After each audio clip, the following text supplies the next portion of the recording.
Poglejmo eno vajo, kjer odštejemo dve količini, ki imata določeno mersko napako.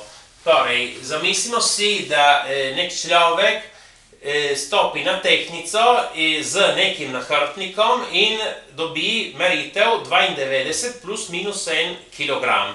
In da se stopi na tehtnico tudi brez nahrbtnika in dobi 80 plus minus 1 kilogram. Sedaj, in nas zanima masa nahrbtnika in kolikšna je napaka na tej masi nahrbtnika.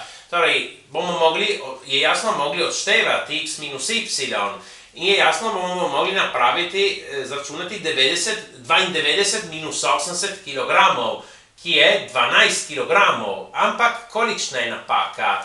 Tudi če mi odštevamo, napake se ne odštevajo, je nemogoče, da bi meritev postala bolj natančna. Nasprotno, napake se seštevajo. Torej, tukaj v tem primeru napaka bo 1 kg plus 1 kg, 2 kg. Zakaj? Ker če smo zgrešili največ za 1 kg, mogoče bi se lahko zgodilo, v obeh primerih smo zgrešili v več za 1 kg ali v obeh primerih za v manj.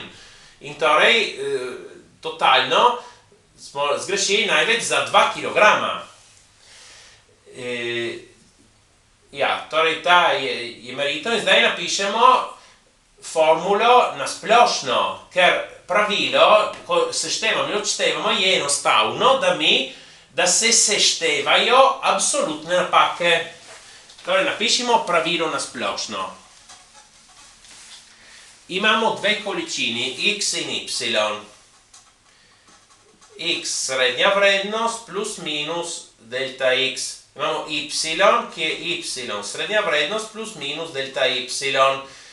In sedaj, če mi seštevamo te količine x plus y, je jasno, da te meritve srednje vrednosti se seštevajo, x srednja vrednost plus y srednja vrednost, plus ali minus, kaj se seštevajo absolutne napake, torej delta x plus delta y.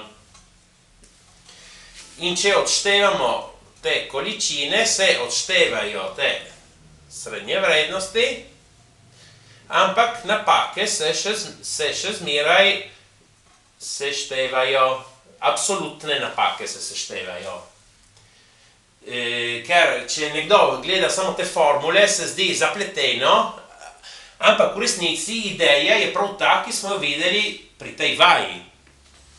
Ideja, s katero lahko rešimo vaje. Prosim, všečkajte in vpišite se. Hvala.